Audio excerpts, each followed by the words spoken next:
కేంద్ర బలగాల నిర్బంధంతో మావోయిస్టు పార్టీకి నష్టం జరగొద్దని కేంద్ర కమిటీలో తీసుకున్న నిర్ణయం మేరకే సాయుధ పోరాటాన్ని విరమించామని మాజీ మావోయిస్టు నేత ఆసెన్న తెలిపారు. ఏకపక్షంగా లొంగిపోయి తుపాకులు అప్పజెప్పామని వస్తున్న వార్తల్లో ఏమాత్రం వాస్తవం లేదని ఆసెన్న స్పష్టం చేశారు. ఇటీవల ఆసెన్న మరో 200 మందికి పైగా మావోయిస్టులు ఛత్తీస్గఢ్ పోలీసుల ఎదుట లొంగిపోయారు. మహారాష్ట్ర సీఎం ఫడ్నవీస్ ఎదుట మల్లోజుల వేణుగోపాల్ లొంగిపోయారు. ఇద్దరిని తప్పుపడుతూ విప్లవ ద్రోహులుగా పేర్కొంటూ అభయ్ పేరుతో ఇటీవల లేఖ విడుదలైంది. ఈ లేఖలోని పలు అంశాలను ఖండిస్తూ ఆసెన్న వీడియో విడుదల చేశారు.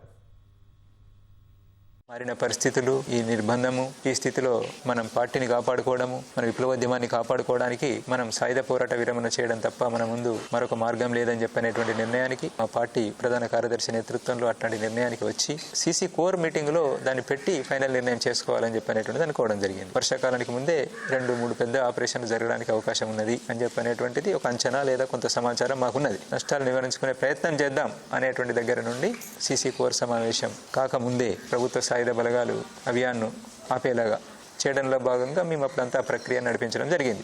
అది స్థితి మీకు అర్థం కావడం లేదు. మీరు హైదరాబాద్లో కూర్చుంటే మీకు అర్థం కాదు విషయాలు ఏం జరుగుతున్నాయని చెప్పారు. ఏదో తమ స్వార్థంతో సుఖలాలసలు అని చెప్పనేటువంటిది అంటున్నారు కదా, అట్లా ఉన్నటువంటి వాళ్ళు కాదు, మీరు తొందరపడుతున్నారు మీరు అనేటువంటిది గుర్తించండి. ఇది మన పార్టీ కామ్రేడ్స్కి అయితే చెప్పాల్సినటువంటిది. మాలో విప్లవతత్వం ఇప్పటికీ ఉన్నది, దిగజారిపోయి వ్యవహరించడం లేదు. ఒక వాతావరణం ఏర్పడ్డది కాబట్టి కేంద్ర ప్రభుత్వం మీద ఏమైనా మనం ఒత్తిడి తీసుకురాగలుగుతామా, దీనికోసం ప్రయత్నం చేద్దాం.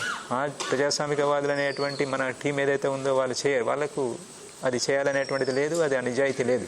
మనం పార్టీ వైపు నుండే చేద్దాం. ఇట్లాంటి దాన్ని ఎట్లా మేము నమ్ముతామని చెప్పి అనుకుంటే మీరే చేసినా పర్వాలేదు, కలిసి చేసినా పర్వాలేదు. ఎక్కడికి రమ్మన్నా నేను వచ్చి కలవడం కోసం సిద్ధంగానే ఉన్నాను. తప్పు చేయలేదు మేము, దాన్ని వెనక్కి తీసుకుంటే బాగుంటుందని చెప్పనేటువంటిది మా అప్పీల్. అంతే, మీరు తీసుకుంటారా తీసుకోరా అని చెప్పనేటువంటిది మీకే వదిలేస్తాం. ఈ దేశవ్యాప్తంగా ప్రజల వైపు నుంచి 99% మంది ప్రజలు ఆహ్వానిస్తున్నారు మేము తీసుకున్నటువంటి నిర్ణయాన్ని. అర్థం చేసుకోండి. లోపల ఉంటే మనకు ఏమి ప్రజల అభిప్రాయం ఏంటిది అనేది మనకేం అర్థం కావడం లేదు. పుట్టిగా గాలికి మాట్లాడడం లేదు. మేము లోపల నుంచి ఎవరినో బయటికి తేవడం అనేటువంటి మేమేం ప్రయత్నం చేయడం లేదు. గమనంలో పెట్టుకొని కామ్రేడ్స్ ఆలోచిస్తారని చెప్పనేటువంటిది. ఈ రకంగా మళ్ళీ ఒక వీడియో జారీ చేయడం ద్వారా ఇంకింత బలహీనపరచాలని చెప్పనేటువంటి ఎలాంటి ఉద్దేశం లేదు.